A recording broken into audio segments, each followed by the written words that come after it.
कैलाश विजयवर्गीय का रुतबा बढ़ गया है। वो बीजेपी के राष्ट्रीय महासचिव बन गए हैं। बीजेपी की रवायत के मुताबिक एक व्यक्ति एक पद पर ही रह सकता है। ऐसे में कयास लगाए जा रहे हैं कि कैलाश विजयवर्गीय जल्दी ही मंत्री पद से इस्तीफा दे देंगे। ऐसे में गरोठ चुनाव के बाद शिवराज कुनबे में बदलाव किया जा सकता है। कुछ नए चेहरे मंत्रिमंडल में शामिल किए जा सकते हैं, तो कुछ के विभाग बदलने जाने की भी अटकलें हैं। खासकर बुजुर्ग मंत्रियों को पहले से ही हटाए जाने की चर्चा है। ऐसे में सवाल उठना लाजमी है कि कैलाश विजयवर्गीय के दिल्ली जाने पर किसकी खुलेगी लाटरी? क्या जातिगत समीकरण या क्षेत्रीय संतुलन से बनेंगे नए मंत्री? और सबसे अहम, क्या मंत्रियों के इन आउट के लिए रिपोर्ट कार्ड बनेगा आधार? जनता मांगे जवाब में आज मंत्रियों पर मंथन, लेकिन पहले 10 बड़ी खबरें।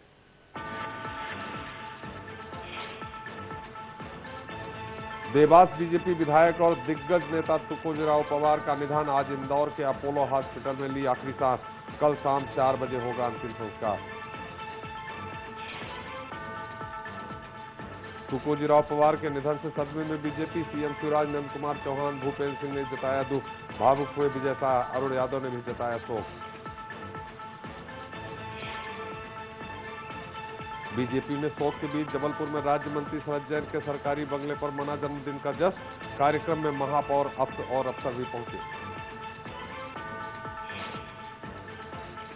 मुख्यमंत्री रमन सिंह ने राहुल गांधी के जन्मदिन पर किया कटाक्ष। बोले, राहुल की अभी सियासत सीखने की है उम्र।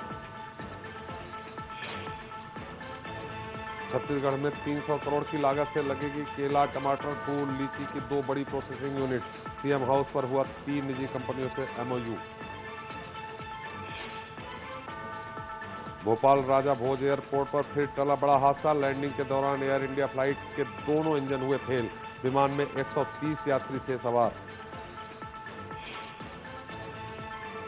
भारत रत्न सचिन तेंदुलकर के खिलाफ जबलपुर हाई कोर्ट में दायर हुई याचिका। टेलीविजन पर विज्ञापन करने पर रोक लगाने की मांग। कोर्ट ने केंद्र सरकार से मांगा जवाब।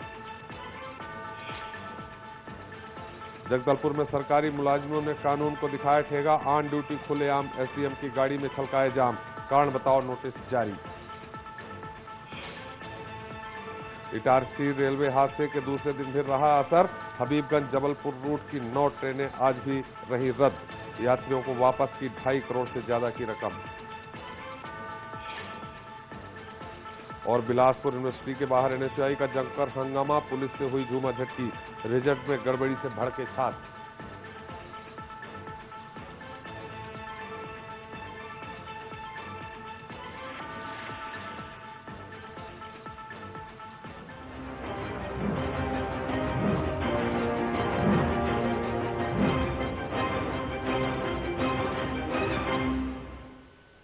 तो शिवराज सरकार को 1.5 साल का वक्त गुजर चुका है। इस दौरान लोकसभा चुनाव और उसके बाद नगरीय निकाय चुनाव में नेताओं ने जमकर पसीना बहाया। बीजेपी ने जोरदार जीत भी दर्ज की। ऐसे में आम नहीं, खास विधायकों को इनाम की उम्मीद लाजिमी है। सूबे में लाल बत्ती का इंतजार लंबा जरूर हो गया है, लेकिन कैलाश विजयवर्गीय के दिल्ली जाने से कुनबे में विस्तार का रास्ता साफ दिखाई दे रहा है। अब मौका भी है और दस्तूर भी। वक्त शानदार प्रदर्शन करने वाले मंत्रियों की पीठ थपथपाने और फिसड्डी मंत्रियों को बाहर का रास्ता दिखाने का है। लेकिन क्या सीएम शिवराज ऐसा करेंगे?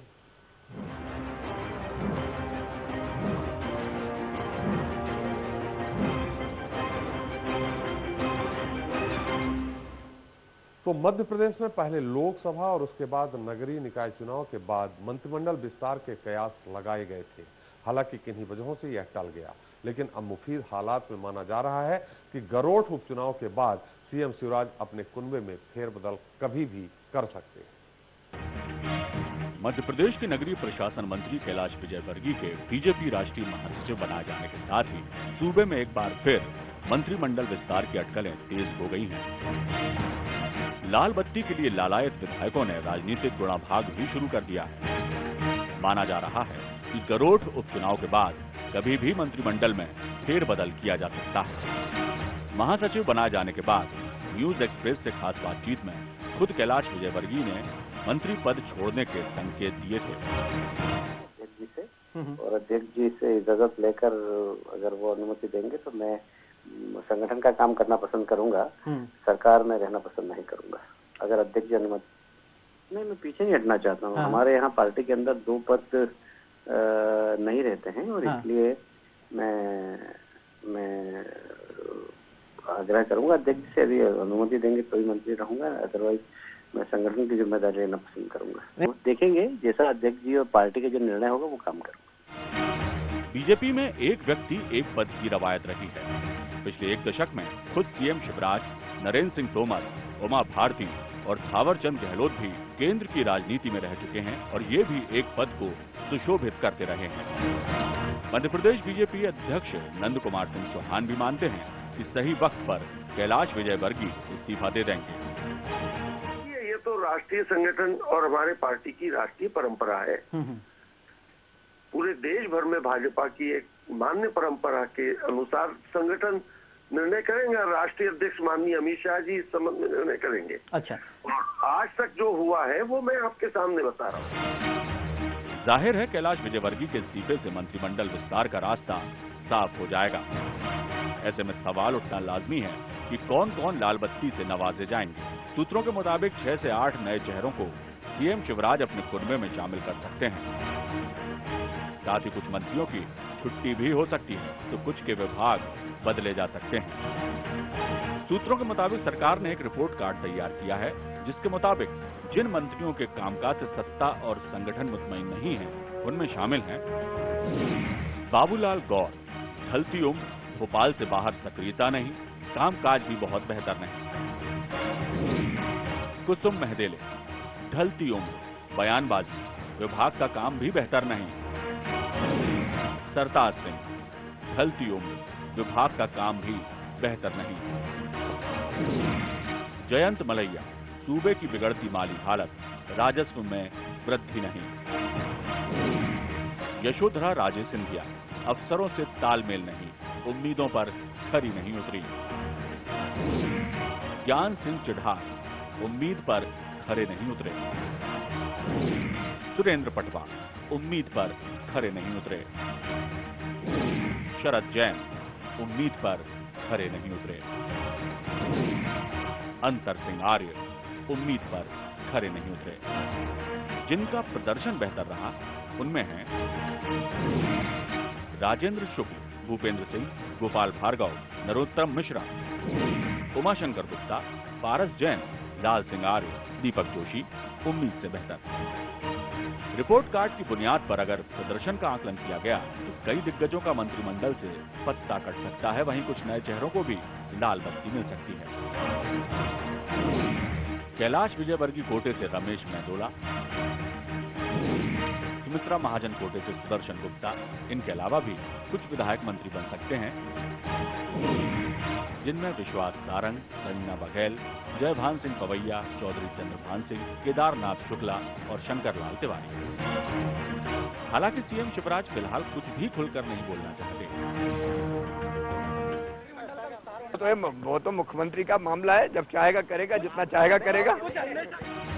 वहीं कांग्रेस ने मंत्रिमंडल विस्तार की अटकलों के बीच तंज कसा है। विधायक अजय सिंह के मुताबिक सूबे के मंत्री काम को लेकर संजीदा है ही नहीं। ऐसे में रिपोर्ट कार्ड बेमानी है। भारतीय जनता पार्टी के इतने अच्छे दिन आ गए हैं और अधिकांश नेता मदमस्त हैं, तो मंत्री तो और ज्यादा मदमस्त हैं। उनको मालूम है कि चुनाव 3 बार जीत चुके हैं, सरकार बन चुकी है। तारीख भले ही तय ना हो, लेकिन मौजूदा हालात में लगता है कि लाल बत्ती का इंतजार खत्म होने वाला है।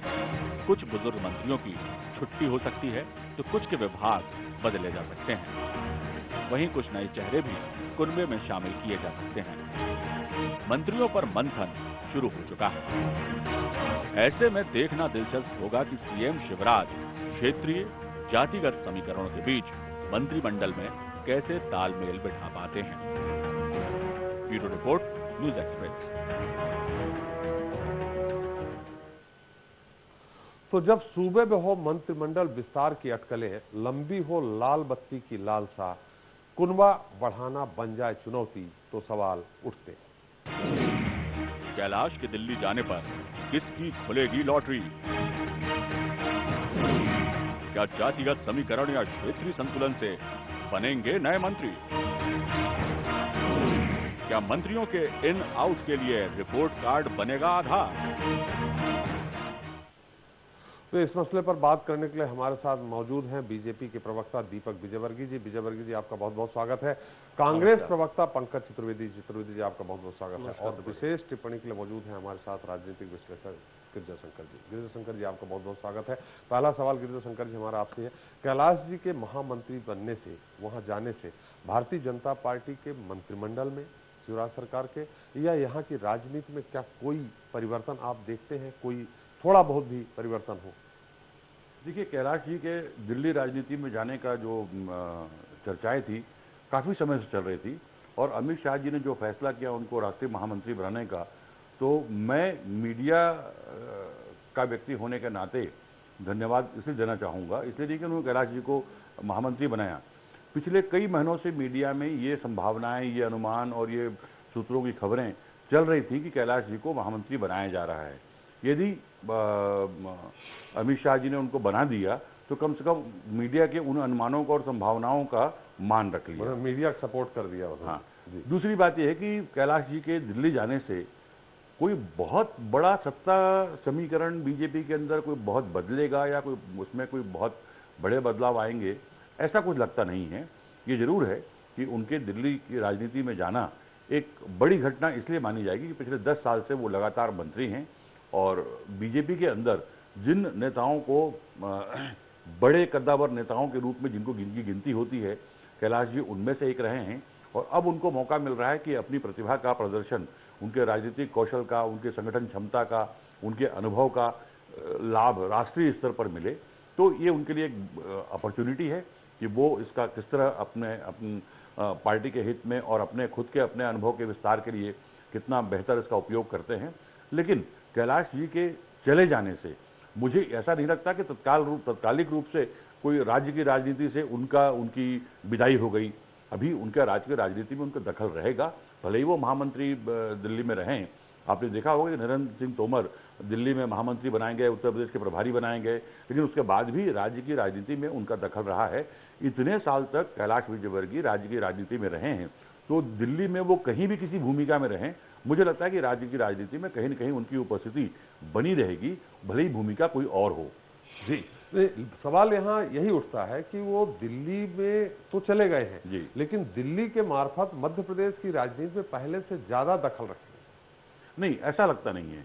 देखिए, कोई भी महामंत्री जिस राज्य से बनता है उसको उस राज्य का प्रभार नहीं मिलता, उसको किसी और राज्य का प्रभार मिलता है, और किसी और राज्य का प्रभार रखते हुए आधिकारिक रूप से उनकी कोई भूमिका उनके गृह राज्य में नहीं होती, लेकिन उनके गृह राज्य में उनका जो अनुभव रहा है, उनकी जो सक्रियता रही है, उसके नाते वो जरूर अप्रत्यक्ष रूप से उनकी उपस्थिति होती है, लेकिन आधिकारिक रूप से अपने गृह राज्य में किसी भी महामंत्री की कोई आधिकारिक भूमिका नहीं होती। तो उस लिहाज से कोई भूमिका नहीं होगी, लेकिन मुझे लगता है कि आने वाले समय में भी जो उनका अनुभव रहा है, उनकी सक्रियता रही है राज्य की राजनीति में, बीजेपी उसका यथासंभव उसका उपयोग करना चाहेगी।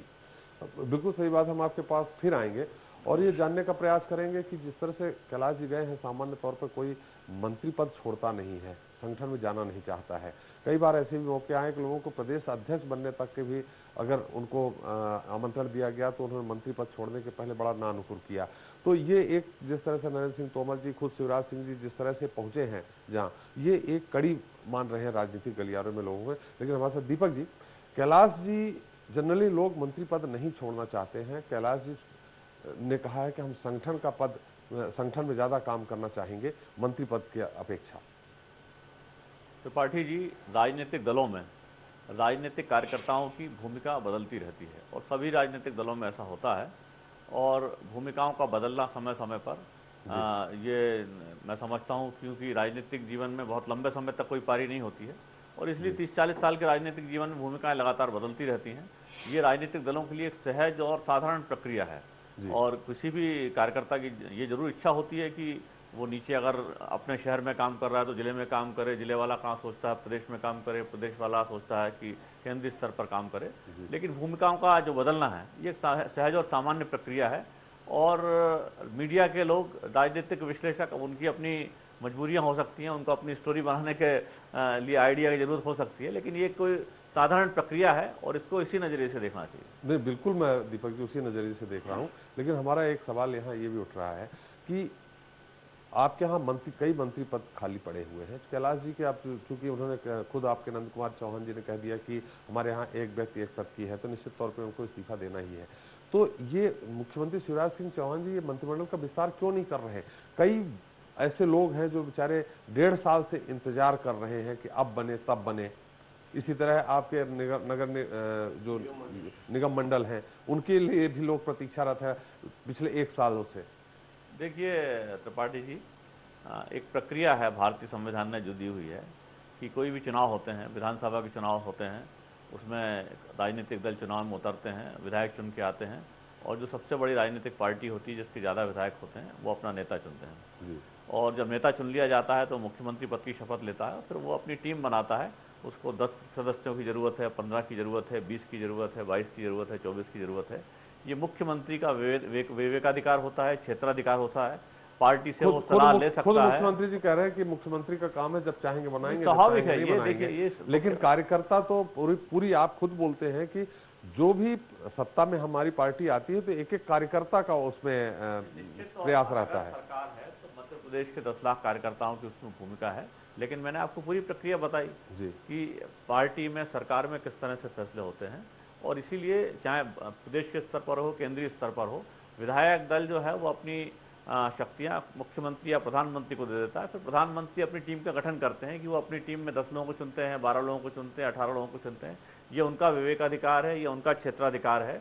इस संबंध में पार्टी उनको राय दे सकती है, पार्टी कितनी राय लेना है, पार्टी को कितनी राय माननी है, उनकी खुद की टीम के लिए उनको क्या आवश्यकता है, तो ये उनका विशेष अधिकार है। और जब उनको जरूरत होगा या जरूरत लगेगी तब वो इस बारे में सोचेंगे या राय ले सकते हैं। बिल्कुल सही बात है दीपक जी, जरूरत नहीं है उसे। नगर निगम मंडलों के अगर अध्यक्ष नहीं बनाते हैं तो कोई फर्क नहीं पड़ना है, विस्तार नहीं करते हैं तो कोई फर्क नहीं पड़ना है। लेकिन सामान्यतः लोगों को जो वरिष्ठ कार्यकर्ता होता है, पिछले 25 साल, 30 साल, 40 साल से वो काम कर रहा है, तो उसको भी लगता है कि अगर मेरी सरकार है, और सामान्य तौर पर जिस पार्टी की भी सरकार होती है, जितने अधिक से अधिक लोगों को उपकृत किया जा सकता करते हैं। लेकिन आपके यहाँ पिछले 1.5 साल, बल्कि लगभग 2 साल पूरे होने जा रहे हैं, तो वो बेचारे इंतजार ही कर रहे हैं लोग। नहीं, देखिए त्रिपाठी जी, इन सारे मामलों में, चाहे मंत्रिमंडल गठन की बात हो, चाहे निगम मंडलों में अध्यक्ष मनोनीत किए जाने की बात हो, ये सारा का सारा मुख्यमंत्री के विवेकाधीन मामला है। और जब वो इसको उचित समझते हैं तब उस संबंध में फैसला करते हैं। मैं समझता हूँ कि जैसा मैंने पहले बताया, ये संवैधानिक प्रक्रिया का हिस्सा है, उनके क्षेत्राधिकार के अंतर्गत है। और जब वो किसी भी मामले में उचित समझते हैं तो उस संबंध में फैसला करते हैं। बिल्कुल सही कहा आपने। उसे आपके ही द्वारा कहा जाता है, पार्टी द्वारा, कि संगठन और मुख्यमंत्री मिलकर के निर्णय लेते हैं कि किसको मंत्री बनाना है, किसको निगम मंडल का अध्यक्ष बनाना है। और इस समय आप ये कह रहे हैं कि पूरा उनका विशेषाधिकार है, तो क्या संगठन को तो ये कहना चाहिए कि इतने लोग हैं, इनको तुरंत उपकृत करो? नहीं, देखिए ऐसा है, राजनीतिक दलों में और सरकार के बीच इतना फर्क होता है। मीडिया के लोग अपने तरह से उसकी व्याख्या कर सकते हैं, लेकिन पार्टी या संगठन वो अपना ओपिनियन दे सकता है। इस संबंध में जो फैसला है वो अंततः मुख्यमंत्री या केंद्रीय स्तर पर प्रधानमंत्री को करना होता है, क्योंकि संविधान ने उनको इस देश को या प्रदेश को चलाने की शक्ति दी है, और किस तरह सुचारू ढंग से वो सारी व्यवस्थाओं को चला सकते हैं, ये फैसला उनको करना होता है। बिल्कुल। पंकज जी, आपके वरिष्ठ नेता कांग्रेस के, सभी नेता प्रतिपक्ष रहे, वो कह रहे हैं कि भारतीय जनता पार्टी के सारे नेता मदमस्त हैं, मंत्री और मदमस्त हैं। मुझे तो लगता है कि आपके नेता जो विधायक बन गए हैं वो अपने आप में मदमस्त हैं, न किसी आंदोलन में जाते हैं, न कोई आंदोलन खड़ा करते हैं। देखिए त्रिपाठी साहब, 2 बातें। सबसे पहले तो कैलाश जी का मुद्दा है, तो मैं कैलाश विजयवर्गीय जी को बहुत बधाई देना चाहूँगा। मध्य प्रदेश के राजनीतिक कार्यकर्ता और दिल्ली तक पहुंचे तो मध्य प्रदेश के लिए गर्व की बात है जी। और मुझे लगता है कि इस मामले पर हमको पार्टी लाइन से हटकर इस सौहार्द का पालन करना चाहिए, जिसका मैंने अभी पालन किया। जहां तक बात करी आपने कांग्रेस पार्टी के कार्यकर्ताओं और विधायकों की, तो आज भी कांग्रेस पार्टी के कार्यकर्ताओं और विधायकों ने अपनी जो आंदोलन की जिजीविषा उसको समाप्त नहीं किया है। और यदि विधायकों के संदर्भ में बात की जाए तो नेता प्रतिपक्ष श्री सत्यदेव कटारे जी के नेतृत्व में, या जब राहुल भैया नेता प्रतिपक्ष थे उनके नेतृत्व में, कांग्रेस पार्टी के विधायकों ने समय समय पर जन आंदोलनों को लेकर अपनी भूमिका का जो निर्वहन है बखूबी उचित ढंग से किया है। पंकज जी, एक भी आंदोलन बता दीजिए जहां आपके जो भी 55-56 विधायक हैं वो इकट्ठा हुए हों। आप विधानसभा के अंदर की बात नहीं करें। मैं विधानसभा के बाहर की बात करें तो त्रिपाठी साहब जी, विधानसभा का सत्र अभी स्थगित किया या जो व्यापम का मामला था तो कांग्रेस पार्टी के नहीं, ये मैंने वही कहा कि विधानसभा के बाहर की बात कर रहा हूं मैंने। बाहर सड़क पे जाकर सड़क किसी दूसरे भोपाल के अलावा किसी दूसरे शहर में जाकर सड़क की बात करो त्रिपाठी साहब, सड़क की बात कर रहा हूं मैं। और जो विधायक होता है अपने क्षेत्र में काम करता है। जो विंध्य प्रदेश का विधायक है ये जरूरी नहीं कि वो मालवा क्षेत्र में जाकर आंदोलन करे, या मालवा के विधायक जो है वो बुंदेलखंड में जाकर आंदोलन करे, बघेलखंड का आदमी महाकौशल जाए। तो जो विधायक होते हैं कांग्रेस पार्टी का, जो विधायक अपने क्षेत्र उसके इर्द गिर्द काम करते हैं, तो उस दिशा में कांग्रेस पार्टी के विधायकों ने बखूबी काम किया है। और यही कारण है कि हमने सरकार की नाक में समय समय पर दम किया है और सरकार को जवाब देने के लिए मजबूर किया है। और आज यही इसी स्थिति बन रही है कि मुख्यमंत्री और उनका दल हैरान परेशान है कि क्या किया जाए और किस प्रकार से शिवराज सरकार अपनी नाक को, अपनी छवि को बचा के रख सकते हैं। जी, आप बोल रहे हैं कि सब अपने अपने क्षेत्रों में आंदोलन कर रहे हैं। आपके हम नाम नहीं लेंगे, कई विधायक हैं जो विधानसभा जाना ही पसंद नहीं करते, बोले विधानसभा ही नहीं जाऊंगा। मैंने त्रिपाठी साहब ने कहा कि आंदोलन कर रहे हैं अभी। मैंने कहा जब आंदोलन का आह्वान किया जाता है, क्योंकि राजनीतिक व्यवस्था में 365 दिन आप आंदोलनरत नहीं रह सकते, पर जब जब पार्टी की ओर से आंदोलन का आह्वान किया जाता है, जिम्मेदारी दी जाती है, चाहे वो कोई मामला हो, तो कांग्रेस पार्टी के विधायकों ने संगठन के साथ मिलकर कंधे से कंधा मिलाकर काम किया था और आगे भी करेंगे। उसमें कोई विशेष बात नहीं। ये सामान्य राजनीतिक परंपरा है जिसका निर्माण कांग्रेस पार्टी के विधायक भी कर रहे हैं। बिल्कुल पंकज जी, हम फिर आएंगे आपके पास। मुझे एक तरफ तो जो पार्टी सत्ता में है, देश में है, शहर में है, प्रदेश में है, तीसरी बार प्रदेश में है, वहां इस तरह से ढांचा बनाया जा रहा है कि युवा आदमी को लाओ, जो ज्यादा सक्रिय हो उसको लाओ। और आपके यहाँ अभी तक कोई संगठन के टीम ही नहीं घोषित की गई है आपके यहाँ। देखिए त्रिपाठी साहब, मुझे लगता है कि अरुण यादव जी 40-42 साल की आयु के व्यक्ति हैं, तो इसको युवा माना जाता है। नहीं, राष्ट्रीय स्तर पे हम बात मैं राष्ट्रीय स्तर पर भी आ रहा हूँ। राष्ट्रीय स्तर पर यदि आप बात करें तो राहुल गांधी जी कांग्रेस पार्टी के राष्ट्रीय उपाध्यक्ष हैं और संयोग से आज उनका जन्मदिन, उन्होंने 45 वर्ष पूरे किए, तो इसको भी युवा माना जाता है। और जो संगठन प्रदेश में जाके सक्रियता बने, जहां आपको दिखना चाहिए कि तीसरी बार हैट्रिक बना दी भारतीय जनता पार्टी सरकार ने, उसके बाद भी युवक कांग्रेस में एनएसवाई कोई संगठन के में बदलाव कुछ भी नहीं है। अरुण यादव जी थे बस, उसके अलावा कुछ। देखिए त्रिपाठी जी, अरुण यादव जी के बनने के बाद से अभी लगभग 2 या 3 महीने हुए हैं। दिसंबर के तक हमने चुनाव इस प्रदेश में देखे हैं, बल्कि और उसके बाद ये अपने नगरीय निकाय को चुनाव हुए, तो बहुत सारी चीजें ऐसी होती हैं जो चुनाव के कारण वो शेप नहीं ले पाती। पर उसके बाद भी अरुण यादव जी ने, ऐसा नहीं कि उनके साथ टीम काम नहीं कर रही, जो कांतिलाल भूरिया जी की कार्यकारिणी थी वो आज भी यथावत है। तो ये कहना अनुचित होगा कि अरुण यादव जी बिना कार्यकारिणी के अकेले काम कर रहे हैं। कांग्रेस पार्टी के तमाम कार्यकर्ता और कार्यकारिणी उनके साथ काम कर रही है और अच्छा काम कर रही है। आपके आकलन का तरीका करने के लिए आप स्वतंत्र, उस पर मैं टिप्पणी नहीं करना चाहूंगा। दिल्ली की बात हो या भोपाल की बात हो या मध्य प्रदेश के संदर्भ में बात कर रहा हूं मैं, तो कांग्रेस पार्टी के नेताओं कार्यकर्ताओं ने अच्छे से काम किया है। और अभी चुनाव में बहुत समय, क्योंकि मुझे लगता है कि मध्य प्रदेश का जो चुनाव का बुखार है उतर चुका है। 2018 विधानसभा के पहले कोई चुनाव नहीं है, तो उस संदर्भ में यदि हम देखें तो कांग्रेस पार्टी की तैयारी पूरी। पंकज जी, सवाल यहाँ यही उठता है कि कांग्रेस अब पहले पूरे 5 साल अगर संघर्ष करती, खैर सत्ता में रही, संघर्ष करने की जरूरत नहीं, उसको संघर्ष करना नहीं आता, पूरे 5 साल करे तो रिजल्ट दूसरा होगा। चुनाव के 4-6 महीने 8 महीने पहले संघर्ष आते, इसी कारण रिजल्ट आते। पंकज जी, हम आपको हमारे साथ एक दर्शक हैं प्रदीप जी, आपका स्वागत है हमारे इस कार्यक्रम में। सवाल करें सर। मैं गिरिजा शंकर जी से पूछना चाहता हूँ। जी, मैं भी उन्हीं के पास जाने वाला था। जी, जब कोई सरकार, जब जनता वोटर चुनता है, तब जनता की राय और पसंद मंत्रिमंडल गठन में क्यों नहीं ली जाती? और मंत्रिमंडल गठन में ये जाति, धर्म, क्षेत्र और ऊपर पहुंच जैसी छोटी चीजें क्यों देखी जाती हैं? क्योंकि हर विभाग का मंत्री सोचता है कि ये मलाईदार कम पद है, ये कम मलाईदार पद है, तब वो कैसे ईमानदारी से काम करेगा? और इसमें ऑनलाइन और क्या बोलते हैं, सोशल मीडिया पोस्ट कार्ड राय भी ली जा सकती है आम जनता से। जी, बहुत अच्छा सवाल आपका गिरिजा शंकर जी। आपने सवाल शायद हमारे दर्शक का सुना होगा, हम चाहेंगे आप उनका सीधे उत्तर दें। नहीं, उनका एक सुझाव है कि जो मंत्रिमंडल बनता है वो जनता की राय लेकर मंत्रिमंडल मुख्यमंत्री बनाएं। तो ये सुझाव जो है वो सुझाव है, संवैधानिक व्यवस्था उनको पता होना चाहिए कि जो संवैधानिक व्यवस्था है उसमें एक प्रक्रिया है। जनता अपने जनप्रतिनिधि चुनती है, विधायक या सांसद चुनती है, उसके बाद जनता की भूमिका समाप्त हो जाती है। उसके बाद वो विधायक अपना नेता चुनते हैं और वो नेता मुख्यमंत्री या प्रधानमंत्री बनकर अपनी टीम, अपना मंत्रिमंडल गठन करता है। यदि उनका सुझाव ये है तो आने वाले समय में राजनीतिक दलों को चाहिए कि उनके सुझाव पर विचार करें, लेकिन संवैधानिक व्यवस्था ऐसी नहीं है कि जनता से पूछकर कोई मंत्रिमंडल बनाया जाए। कल ये सवाल आएगा कि जनता से पूछकर सरकार हर फैसले करे, ये व्यवहारिक रूप से संभव नहीं है। जी, एक और उनका सवाल था, मैंने जुड़ा हुआ था, उनका ये कहना था कि जो काबिल हो उसी को मंत्री बनाया जाए। जिस तरह से जाति, धर्म, क्षेत्र, इनके संतुलन को ध्यान रखते हुए मंत्री बनाए जाते हैं, जो काबिल हो उसको बनाया जाए तो शायद बेहतर काम करे। ऐसा क्यों माना जाता है कि जाति, धर्म या क्षेत्र का प्रतिनिधित्व करने वाला व्यक्ति काबिल नहीं होता? अवस्था इस बात की है कि जब सरकार बनती है किसी पार्टी की, तो उस सरकार के अंदर जो मंत्री होते हैं उसमें सभी वर्गों के लोगों का समावेश इसलिए किया जाता है ताकि उन वर्गों का प्रतिनिधित्व सरकार के अंदर हो। काबिलियत उनमें नहीं होती ऐसा मानना सही नहीं है, और काबिल कौन है और कौन नहीं है इसका निर्णय करना ये किसी के लिए भी संभव नहीं है।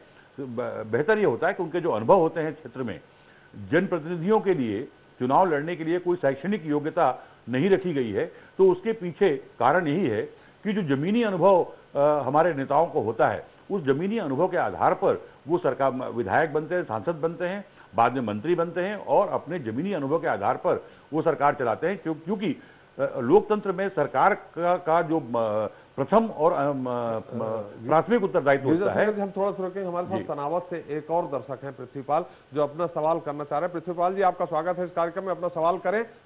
हाँ सर। हाँ जी, पृथ्वीपाल सिंह कपूर बोल रहा था जी।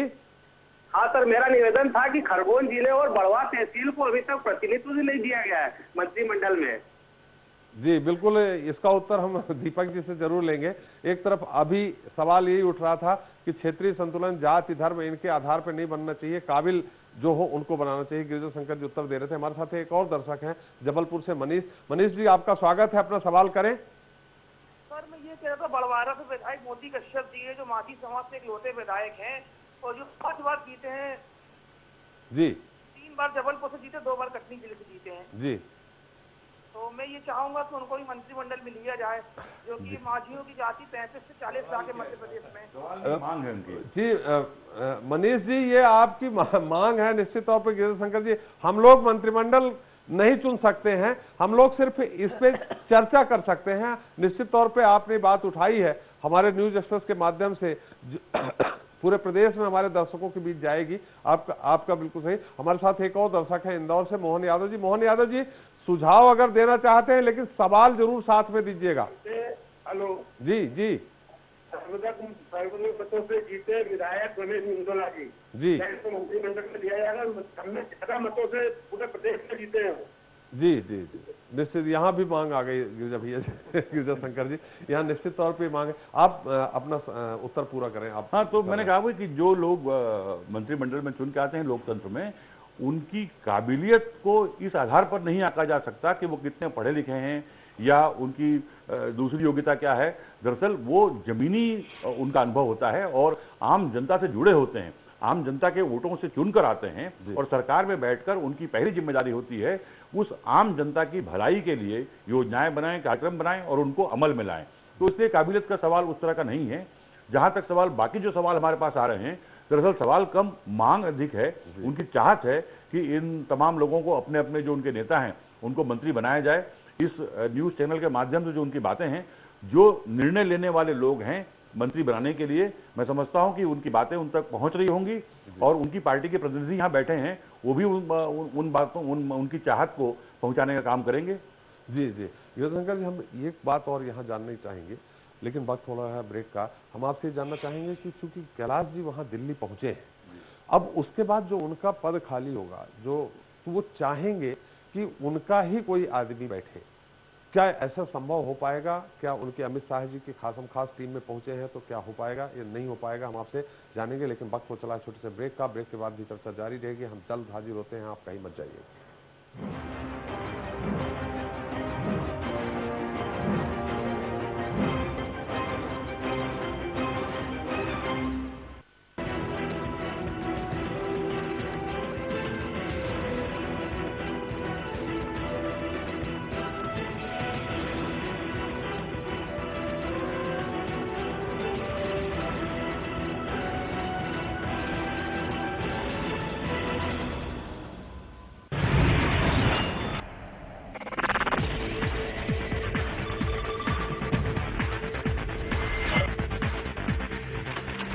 जहां दिखेगी हर खबर सबसे पहले।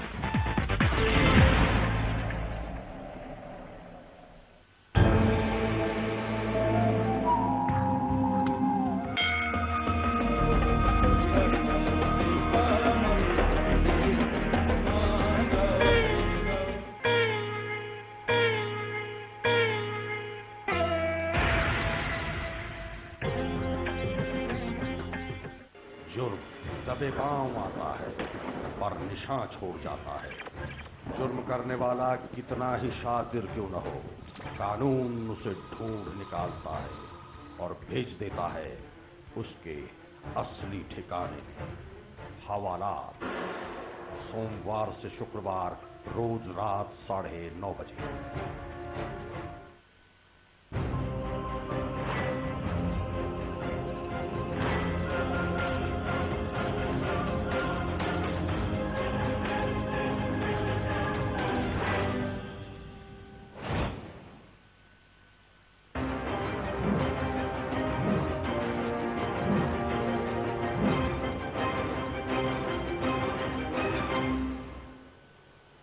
नमस्कार। ब्रेक के बाद आपका एक बार फिर स्वागत है। हमारी चर्चा हो रही थी, हम सवाल ले रहे थे गिरिजा शंकर जी से। हमारे दर्शकों ने पूछा नहीं, मांग रखी थी अपने अपने क्षेत्रों के। हमारे साथ दो और दर्शक हैं, गुना और रायसेन से। सबसे पहले हम गुना से अपने जो दर्शक हैं हरिचरण जी, उनसे सवाल जानना चाहेंगे। हरिचरण जी, आपका बहुत बहुत स्वागत हमारे इस कार्यक्रम में। अपना सवाल करें।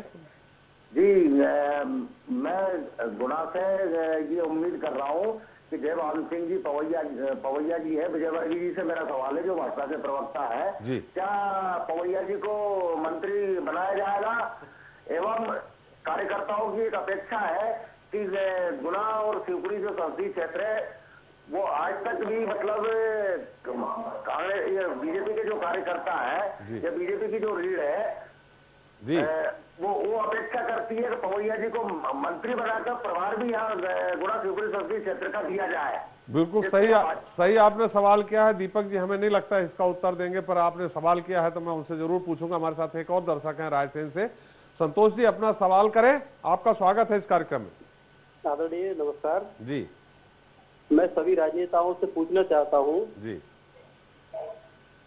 सांसद महोदय या विधायक महोदय या मंत्री महोदय गांव को गोद लेते हैं जी। हमारा जो गांव है वही सड़क है, वही है।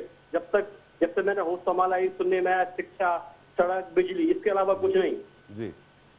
इस पर ध्यान क्यों नहीं दिया जाता? बिल्कुल सही कहा, ये बिल्कुल आपका सही प्रश्न है। दीपक जी, एक दर्शक ने पूछा था, मुझे खुद भी मालूम है, उनको भी मालूम होगा कि आप ये उत्तर नहीं देंगे, लेकिन फिर भी उत्तर जाए। सबसे बड़ा सवाल यहाँ है कि जो गोद लेने की आपके प्रधानमंत्री जी ने घोषणा की थी कि हर नेता, हर सांसद एक एक गांव गोद ले, तो नाम के लिए गोद ले रहे हैं। हमने इस पे एक कार्यक्रम भी किया था, तो हम इसका उत्तर जानना चाहेंगे। लेकिन हमारे साथ एक और दर्शक जुड़ गए हैं, मंदसौर से ललित जी। ललित जी, अपना सवाल करें। एक मिनट त्रिपाठी जी। जी, एक मिनट मेरी सुन लीजिए आप। जी, सवाल करें आप। हाँ जी, कि उन गाँव गोद क्यों नहीं लिया जाता? दीपक जी से मेरा प्रश्न है। जी। हाँ जी, माननीय मंदसौर कब तक मंत्री विहीन रहेगा ये मंदसौर जिला? जी, आपने यहाँ से जगदीश जी देवड़ा को 10 साल तक मंत्री बना के रखा और अब उनके ऊपर जबरदस्ती व्यापम की तलवार लटका दी, जबकि वो दोषी उसमें है नहीं। शायद होते तो अब तक अंदर डर ले जाते वो। नहीं, ये उत्तर आपका गिरिजा शंकर जी देंगे, हम दीपक जी नहीं देंगे। दीपक जी, जिन हमारे दर्शकों का उत्तर आप दे सकते हैं, हम चाहते हैं कि आप उनका उत्तर दे दें। देखिए, पहला तो मेरा निवेदन ये है जी कि किसी भी व्यवस्था में हर जिले से एक मंत्री हो जाए, ऐसा संभव नहीं है जी।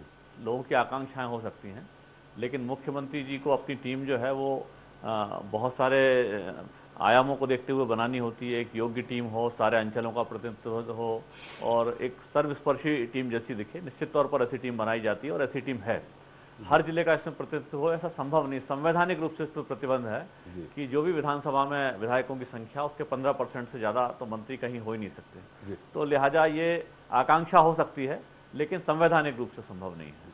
नहीं, यहाँ एक बड़ा सवाल उठा था जो अभी भी राजनीति, गोद लेने का ये सिर्फ एक नामकरण कर दिया जाता है, एक फॉर्मेलिटी बना दी गई है, वहां पहुंच ही नहीं रहे। कुछ जो बड़े नेता हैं वो अपने किसी को प्रतिनिधित्व भेज देते। प्रधानमंत्री जी ने ये जो पहल की है कि एक गांव को गोद लें, उससे आदर्श काम में बदलें।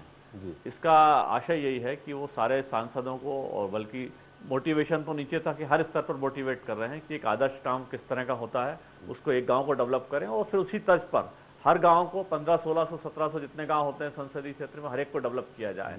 और ये एक मोटिवेशन का तरीका है, पायलट प्रोजेक्ट जैसे होता है किसी भी परियोजनाओं में, किसी भी परियोजना में। बहुत अच्छी, और मैं समझता हूँ सभी सांसदों को उसको पूरी तरह गंभीरता से लेना चाहिए। अगर कहीं कोई कमी बेशी है तो सांसदों की जिम्मेदारी है कि उसको पूरी शिद्दत के साथ उस काम को पूरा करें। नहीं, वही सवाल उन्होंने कहा था कि गोद तो ले लिया लेकिन पलट के देखा नहीं। कोई आज आदर्श ग्राम बनाने की बात, क्या बुनियादी सुविधाओं के अभाव में वो रह रहे हैं? जहाँ भी गोद लिया है निश्चित तौर पर उसकी मॉनिटरिंग भी होगी और समय समय पर उससे पूछा जाएगा।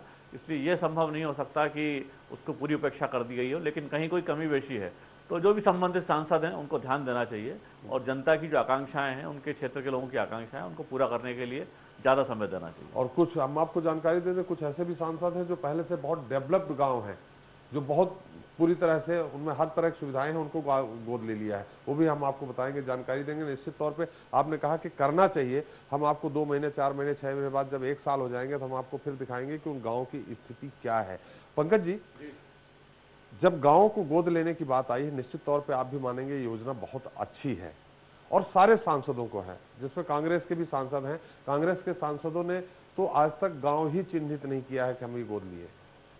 नहीं त्रिपाठी जी, व्यापक स्वरूप में ऐसा कहना उचित नहीं होगा कि कांग्रेस के सांसदों ने गांव गोद। मैं आपको बता दूं, कमलनाथ जी ने लिया है, ज्योतिरादित्य जी ने आज तक कोई गांव ही। मैंने इसलिए कहा आपसे कि 50% काम हुआ, इसका मतलब तो ये हुआ। तो इसीलिए मैंने कहा कि व्यापक रूप में ये कहना कि कांग्रेस के सांसदों ने गांव गोद नहीं लिया है, ये कहना उचित नहीं होगा। अखिल भारतीय दो सांसद हैं, मैंने बता दिया 50% का रेशियो आ रहा है। मैंने तो आपके तर्क के पहले यही कहा कि व्यापक रूप में कहना उचित नहीं होगा। और अखिल भारतीय स्तर पर भी देखें तो बहुत सारे कांग्रेस के सांसदों ने गांव गोद लिए हैं। और त्रिपाठी जी, एक बात बहुत साफ है कि कांग्रेस पार्टी जनहित की किसी भी योजना के खिलाफ नहीं है। हमारा उद्देश्य भी वही है जो सरकार सोच रही है कि आम आदमी को लाभ मिले, लेकिन जिसमें राजनीति की बू आती है और लगता है कि दिखावे का काम हो रहा है तो कांग्रेस आपत्ति लेती है। और इस योजना के पहले कांग्रेस पार्टी ने प्रधानमंत्री आदर्श ग्राम योजना प्रारंभ की थी मनमोहन सिंह जी के कार्यकाल में 2010 में, जिसमें टारगेट बहुत साफ था कि जिन गांवों में 50% की आबादी एससी वर्ग की है, वैसे गांव में सड़क, बिजली, पानी के जो बेसिक सुविधाओं के उत्थान के काम है उन पर काम होना है। पर मोदी जी ने आज तक स्पष्ट नहीं किया कि मनमोहन सरकार की इस योजना की वर्तमान स्थिति क्या है, वो चल रही है या नहीं चल रही। तो कुल मिलाकर यदि ये आभास हो कि आपकी योजना का मूल उद्देश्य राजनीतिक प्रचार प्रसार है, जन उत्थान नहीं है, तो आपत्ति स्वाभाविक है त्रिपाठी। इसीलिए ज्योतिरादित्य जी ने अभी तक कोई गांव नहीं, ज्योतिरादित्य जी तो पूरे क्षेत्र में मैं एक बात, कोई गांव मेरा उत्तर सुनने। पंकज जी, हम आपके पास फिर आएंगे। हमारे साथ एक जबलपुर से दर्शक है, आनंद जी। आनंद जी, आपका स्वागत है हमारे इस खास कार्यक्रम में, अपना सवाल करें। हाँ सर, नमस्ते। सभी लोगों को नमस्कार मेरा जी। सर, थोड़ा सा मेरा सवाल आपसे भी है एक जी। आप चैनल हेड के नाते मैं आपका न्यूज एक्सप्रेस चैनल कुछ जगहों पे रहता हूँ। मैं एक्चुअली फार्मा लाइन में मैनेजर हूँ, तो टूर करता हूँ। आज सतना में हूँ तो मैं आपका देख लिया, लेकिन मैं जबलपुर में बेफिक्री रहता हूँ तो देखने को मिलता नहीं आमतौर पर। मैं बहुत इच्छुक रहता हूँ आप लोगों का, तो पहला विधान हमारा ये करें कि जहाँ व्यवस्था। नहीं, मैं आपको पहले दुरुस्त कर दूं, जबलपुर में करीब 40 से 50% हमारा चैनल देखा जा रहा है जिस एरिया में। अब एरिया मैं आपको बता दूंगा कल, अगर आप फोन करेंगे तो। जी ओके। अच्छा, मेरा सवाल सर है, मैं आज जबलपुर का रहने वाला हूँ, तो मैं रीवा का हूँ जी। आज मैं सतना गया था, तो अभी आज आपके जो आदर्श ग्राम योजना की बात हो रही है प्रधानमंत्री के, तो यहाँ के जो सांसद है गणेश सिंह जी, मैंने देखा कि जो सिमरिया रोड पे एक अम्बेर गाँव है जो पहले से डेवलप है, वहाँ पे एक बोर्ड लगा हुआ है, ठीक है ना। वास्तविकता ये होती है कि लोग बाग अंदर पहुंचते नहीं, जो बहुत प्रिमिटिव गांव होते हैं ना, जहाँ कोई सुख सुविधा नहीं है, वहाँ पे कोई नहीं लेना चाहता गोद। ऐसे गांव को गोद लेते हैं जो सड़क पे हो, कोई गुजरने वाले आदमी को दिखाई पड़े। बिल्कुल आनंद जी, हमने आपसे पहले ये सवाल दीपक जी से कर लिया था कि नजमा हेपतुल्ला जी को बता दूं कि यहाँ जो पास में फंदा गांव है उसको ही गोद ले लिया है जो पहले से डेवलप है। हमारे साथ एक और आगर मालवा से हमारे साथ दर्शक है, नरेंद्र जी, अपना सवाल करें, आपका स्वागत है। लगता है नरेंद्र जी से मेरा संपर्क नहीं हो पा रहा है। शिवपुरी से राम प्रकाश जी, आपका स्वागत है शिवपुरी से, आप अपना सवाल करें। मेरा सवाल ये है जी कि मध्य प्रदेश में शहरिया आदिवासी समाज की जनसंख्या 13-14% है जी, और अभी तक आदिवासी जितने मंत्री बने उन्होंने विधानसभा में गैर आदिवासी तो उठाते ही नहीं है, लेकिन आदिवासी की समस्याओं को विधानसभा में उठाते नहीं है। वन अधिनियम 2008 से लागू हुआ है, अभी 5% भी वन अधिकार नहीं मिले। शिवपुरी जिले की बात कर रहा हूँ मैं आपको। तो कम से कम नहीं तो मंत्री भी बुलाओ, तो ऐसे आदमी को बुलाओ जो वास्तव में शहरिया समाज की समस्याओं को समझे। तो शहरिया समाज से इस वक्त सबसे ज्यादा दुखी है तो शहरिया है, पलायन को जा रहा है, रोजगार गारंटी बंद है, खेतों में काम नहीं मिल रहा, खदानें बड़े लोगों के पास है, मशीनों से काम हो रहा है। बिल्कुल, आपका सवाल आ गया है। निश्चित तौर पे हम ये दीपक जी से भी उत्तर लेंगे और इसकी समीक्षा गिरिजा शंकर जी करेंगे, हम उनके पास जाएंगे। लेकिन हमारे एक और दर्शक हैं मंदसौर से, जसवंत राका जी, आपका स्वागत है। हमारा आपसे अनुरोध है संक्षेप में आप सवाल करें। मेरा सवाल गिरिजा शंकर जी से है जी कि कैलाश जी को दिल्ली भेजना उनके अच्छे काम का इनाम है या और कोई बात है? जी जी बिल्कुल, आपने सवाल किया है गिरिजा शंकर जी। हमारे सारे दर्शकों को आपने सुना।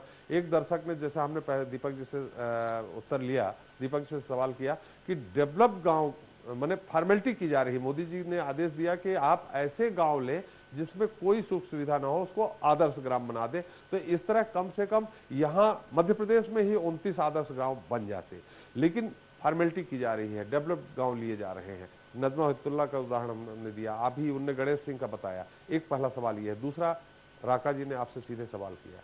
देखिए, 2-3 सवाल इस दौरान उभरे हैं। एक आदर्श गांव का, तो ये आदर्श गांव की जो घोषणा मोदी जी ने की है या इसके पहले मनमोहन सिंह जी ने की या तमाम और चीजें हुई, ये कोई बहुत नई बात नहीं है।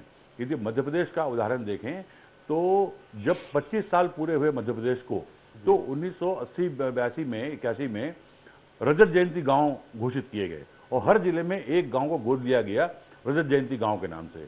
जब 50 साल पूरे हुए तो स्वर्ण जयंती गांव के नाम से फिर 50 गांव गोद दिए गए। कई बार तो ये हुआ कि कई जगहों पर तो जो गांव 25 साल पहले रजत जयंती बनाए गए थे उन्हीं को स्वर्ण जयंती बना दिया गया। इन 50 सालों में उन गांवों की क्या हालत है आप जाके देखिए।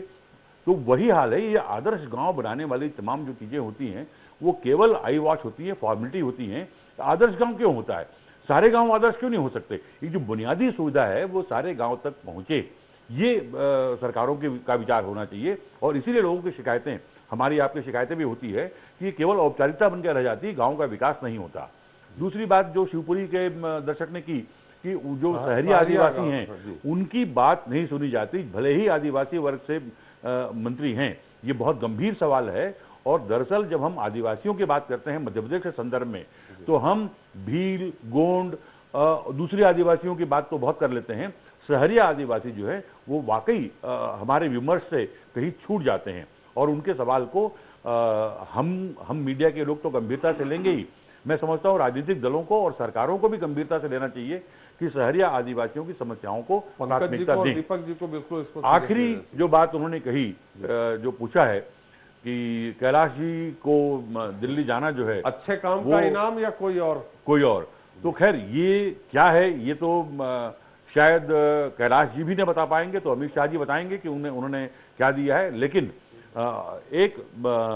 किसी भी राजनेता के लिए प्रदेश से निकलकर दिल्ली में जाना और राष्ट्रीय स्तर पर काम करना एक बेहतर मौके की बात होती है। और मुझे लगता है कि कैलाश जी अब इस अवसर का बेहतर लाभ उठाएंगे और अपनी प्रतिभा का, अपने अनुभव का वो वहां पर परिचय देंगे।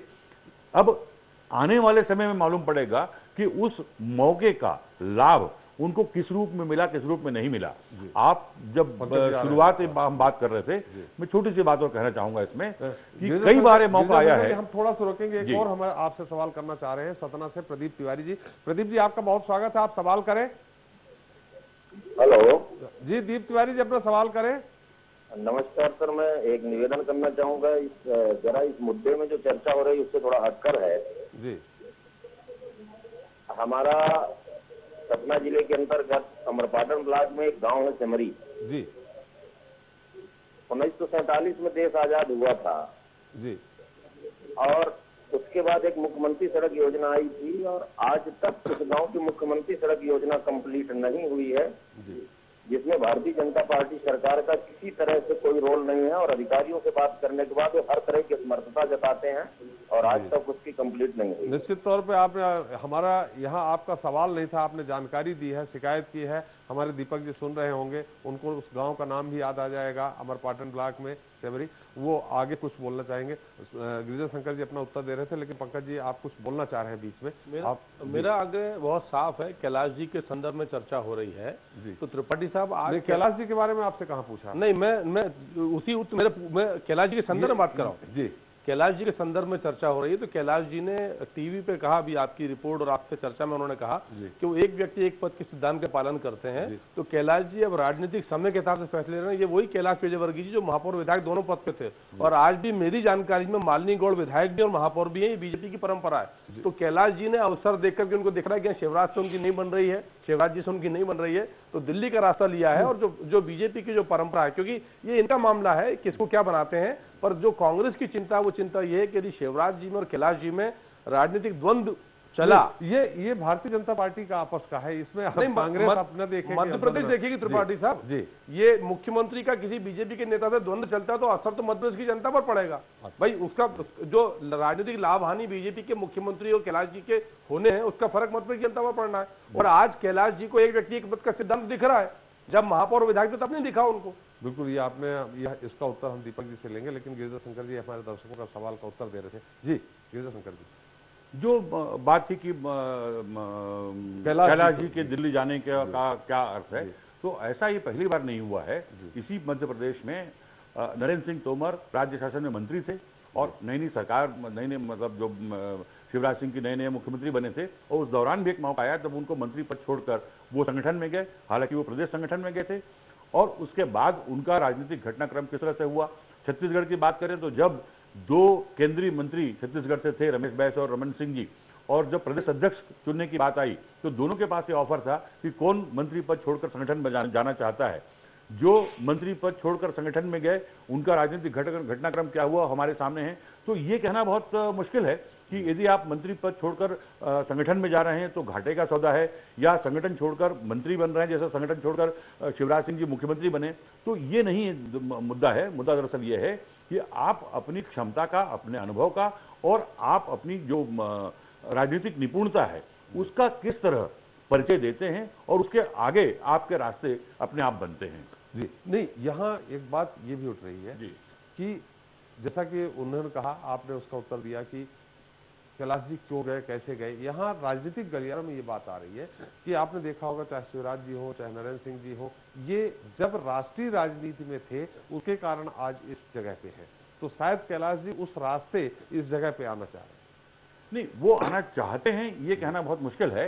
ये जरूर है कि उन्होंने 10 साल लगातार मंत्री रहते हुए और राज्य की राजनीति में लंबे समय तक काम करते हुए उनको लगा होगा कि एक मौका है कि मुझे राष्ट्रीय राजनीति में जाने का यदि अवसर मिलता है तो उसका लाभ लिया जाए, उसमें कोई दिक्कत नहीं है।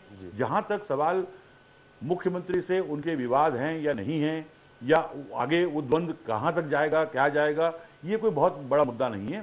सवाल एक पद और एक व्यक्ति का जो मसला है, तो ये एक हर राजनीतिक दल में एक परंपरा है कि एक व्यक्ति एक पद, लेकिन हर राजनीतिक दल में उस परंपरा का अक्षरशः पालन किया जाता है ऐसा भी नहीं है। तो कैलाश विजयवर्गीय जी अपने मंत्री का पद उनको तत्काल छोड़ देना चाहिए, या छोड़ेंगे या नहीं छोड़ेंगे ये आने वाला वक्त बताएगा। ये पार्टी की अपनी सुविधा के अनुसार होता है कि वो उस परंपरा का अक्षरशः पालन कराएं या नहीं कराएं।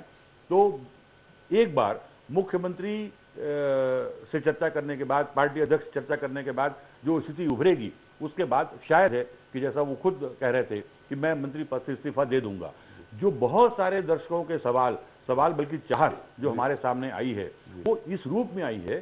शायद आपके कार्यक्रम की जानकारी उनको मिलने के बाद उनको ऐसा लगा होगा कि कैलाश जी का इस्तीफा हो गया, मंत्रिमंडल में एक पद रिक्त हो गया और अब मंत्रिमंडल का विस्तार या फेरबदल होने वाला है। तो इसलिए उन्होंने वो बहुत सारी चाहतें अपने अपने इलाकों की रख दी हैं। अभी मुझे लगता है कि बहुत जल्दबाजी है, अभी कैलाश जी का इस्तीफा भी नहीं हुआ है। तो मंत्रिमंडल में फेरबदल या विस्तार की जो चर्चाएं हैं वो केवल अनुमान हो सकता है। अभी इसमें कोई बहुत प्रत्यक्ष रूप से कोई बहुत स्थिति स्पष्ट नहीं है। बिल्कुल सही बात। अभी तो मलबास भी चल रहा है, अभी तो करेंगे भी नहीं। गरोड़ चुनाव है, गरोड़ चुनाव के बाद क्या रिजल्ट आते हैं उसके बाद होगा। लेकिन यहाँ पंकज जी ने एक बड़ी बात उठाई है दीपक जी, उन्होंने कहा कि आज कैलाश जी बोल रहे हैं कि हम एक व्यक्ति एक पद, हमारी पार्टी में परंपरा है। उन्होंने एक बात उठाई कि महापौर रहते हुए विधायक भी थे और महापौर भी थे। देखिए त्रिपाठी जी, समय की परिस्थितियों के अनुसार उन्होंने बयान बदला, ये पंकज जी का कहना है। पंकज जी, यही सवाल है ना आपका? एक सामान्य तौर पर एक नीति होती है और राजनीतिक दल अपवाद स्वरूप उसमें कुछ फैसले भी करते हैं। भारतीय जनता पार्टी की ऐसी स्थिति है कि भारतीय जनता पार्टी में ये फैसला इस तरह का करना होगा तो मुख्यमंत्री फैसला करेंगे, राष्ट्रीय अध्यक्ष फैसला करेंगे। कांग्रेस पार्टी में किसी भी तरह का कोई फैसला करना होगा तो सोनिया गांधी और राहुल गांधी को ही करना है।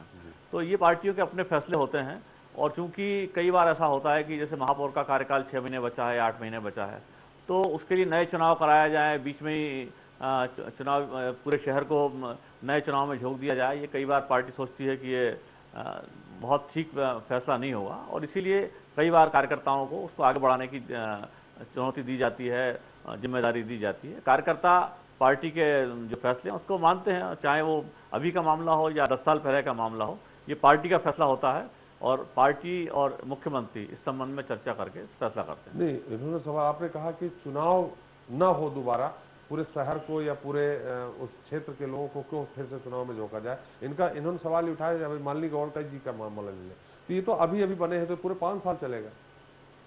ठीक है, पार्टी इस संबंध में फैसला करती है और वो दोनों भूमिकाओं का ठीक निर्वहन कर रही है, तो कहीं कोई दिक्कत नहीं। मतलब सुविधा से है ना, एक व्यक्ति एक व्यक्ति का सिद्धांत है, सुविधा से है। यही मैंने निश्चित तौर पर पार्टी और जनता दोनों की सुविधा से होता है। जनता की क्या सुविधा है? कांग्रेस की सुविधा से नहीं होगा ये। कांग्रेस में ऐसा हो सकता है, पूरी बात सुन लीजिए, कांग्रेस में ऐसा हो सकता है कि गरोट में चुनाव है और ज्योतिरादित्य सिंधिया को लंदन में जाना है क्योंकि उनको वहां सुविधा है, तो ज्योतिरादित्य सिंधिया ऐसा कर सकते हैं। ये कांग्रेस की सुविधा है। भारतीय जनता पार्टी तो जनता की सुविधा के आधार पर फैसला करती है, उत्तर नहीं है इसलिए आपको अपनी पार्टी के आधार पर फैसला करती है। मैं समझ गया दीपक भाई, आपकी पीड़ा जानता हूँ। ये बीजेपी की पुरानी प्रवृत्ति है कि जब कोई बचाव का तर्क ना हो तो कांग्रेस के नेताओं पर असत्य अनर्गल जो बातें करना हो करते रहिए। मुझे नहीं मालूम सिंधिया चुनाव के बीच में लंदन क्यों जा रहे हैं और चुनाव क्यों नहीं प्रचार करना चाहते हैं। कांग्रेस पार्टी अगर 50,000 वोटों से हार रही है तो उसमें अपना सिर आगे क्यों नहीं करना चाहते? ज्योतिरादित्य सिंधिया का मामला आपका मामला है। दीपक जी, सिंधिया जी आपसे पूछ के थोड़ी जाएंगे उनको कहाँ जाना है कहाँ नहीं जाना है? बिल्कुल हमसे नहीं जाएंगे। हाँ, तो उनको जिससे पूछना उसने पूछ लिया, जहाँ गए अनुमति से गए। पूरे मध्य प्रदेश की जनता देख रही है और वो यही तो मैं कह रहा हूँ कि ये मध्य प्रदेश की जनता देख रही है कि आपके नेता सुविधा से बात करते हैं, एक व्यक्ति एक पद, और कभी महापौर विधायक साथ साथ डटे रहते हैं।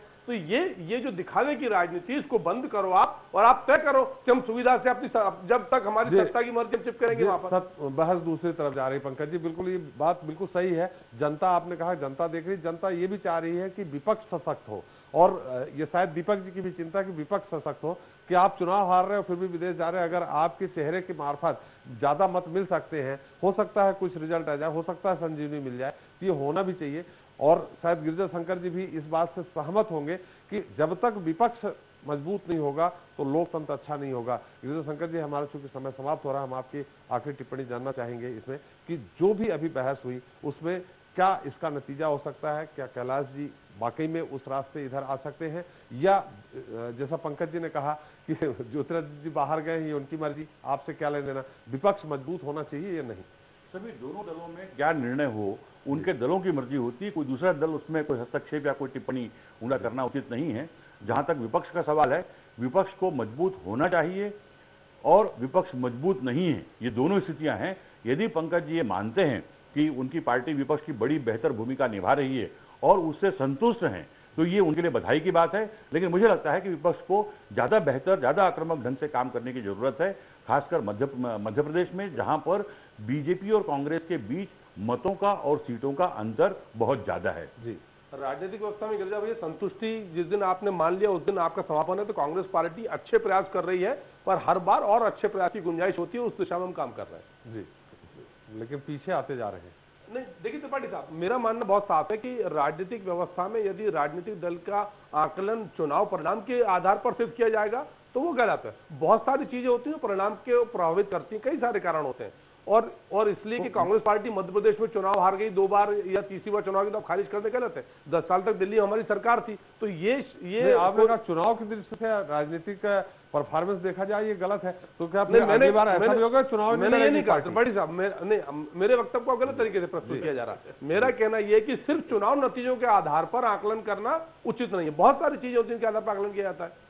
बीजेपी की क्या स्थिति थी सब जानते हैं, आज क्या स्थिति सबके सामने। तो राजनीतिक व्यवस्था में उतार चढ़ाव सबके सामने होते हैं और हर राजनीतिक दल का यह प्रयास होता है कि वो जब चुनाव की स्थिति बने जीत कर आए और पूरे प्रयास करता है, अच्छे प्रतिनिधि देने के प्रयास करता है, पर नहीं जीत क्या पाते इसका आशय नहीं कि वो बहुत खराब राजनीतिक व्यवस्था है। आज भी यदि मध्य प्रदेश की बात करें तो मध्य प्रदेश में कांग्रेस पार्टी बीजेपी के बाद सबसे बड़ी पार्टी है, अंतर और लगातार तीसरी हार वो भी सबके सामने है। तो उस दिशा में कांग्रेस पार्टी को पूरी जानकारी और संतुष्टि का भाव नहीं है, आगे सकारात्मक क्या कर सकते हैं ये भाव है। बिल्कुल सही कहा आपने कि उतार चढ़ाव सब में होता है, लेकिन उतार का रास्ता जो सफर है बहुत लंबा हो गया पंकज जी। हम लोग भी चाहते हैं कि त्रिपाठी जी ऊपर आएंगे, उतनी तेजी से ऊपर आएंगे। गिरिजा शंकर जी आपके हम अंतिम टिप्पणी, पंकज जी ने बीच में उसमें अपनी बात रखी। जी, संसदीय लोकतंत्र की व्यवस्था जो हमारे देश में है, वहाँ किसी भी राजनीतिक दल का जो मूल्यांकन है वो उनके जनाधार के आधार पर होगा कि उनकी पार्टी का जनाधार क्या है, और जनाधार का मूल्यांकन आपके चुनाव में परफॉर्मेंस से होता है। यदि आप कह रहे हैं कि बीजेपी कल कहां थी और आज कहां है,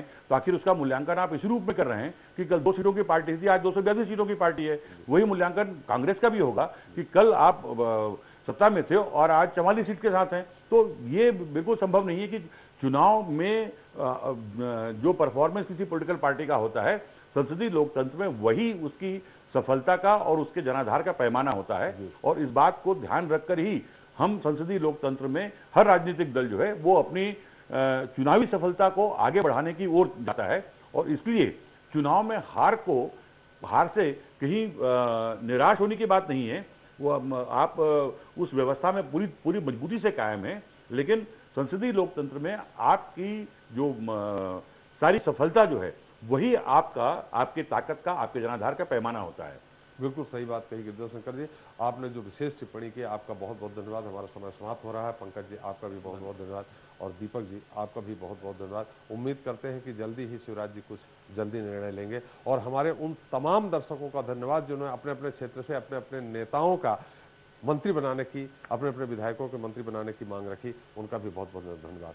दोस्तों, तीसरी पारी में शिवराज मंत्रिमंडल के विस्तार की बाट तो दावेदार बीते 1.5 साल से जो रहे हैं, लेकिन विस्तार या फेरबदल का अवसर मुहैया कराया है कद्दावर नेता और मंत्री कैलाश विजयवर्गीय ने। उम्मीद की जा रही है कि जुलाई में मलमास की समाप्ति के बाद कभी भी नए मंत्रियों की शपथ हो सकती है। कुछ के लिए यह जश्न का मौका होगा तो बहुत से दावेदारों के लिए मायूसी का। नाराज तो वह भी होंगे जिनसे लाल बत्ती छिनेगी। उम्मीद की जा सकती है कि जो कुछ भी होगा वह बीजेपी और शिवराज सरकार के लिए भी अच्छा होगा। अच्छा काम करने वाले विधायकों के मंत्री बनने से उनके क्षेत्र के साथ ही प्रदेश के लिए भी विकास के नए रास्ते खुलेंगे। वहीं कुर्सी पर अपना जन्म सिद्ध अधिकार मानने वालों की सक्रियता भी सीएम की इस कवायद से बढ़ेगी। कुल मिलाकर जो भी बदलाव फायदेमंद होता दिख रहा है। कुल मिलाकर जो भी बदलाव होगा उससे मंत्रियों के कुनबे में भले ही खलबली मचे, लेकिन सत्ता का गलियारा जैसा है वैसा ही रहेगा। सच है कि तब्दीली सच्चाई है, इसको मानते लेकिन कैसे, आईने को देखकर यह तस्वीर पुरानी कहते कैसे। आज के लिए बस इतना ही। मैं एसपी त्रिपाठी आपसे विदा लेता हूं। फिर मिलेंगे आपसे जुड़े किसी नए मुद्दे, नए सवालों के साथ। तब तक के लिए नमस्कार।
स्कूला पढ़े बर, जिंदगी ला गढ़े बर।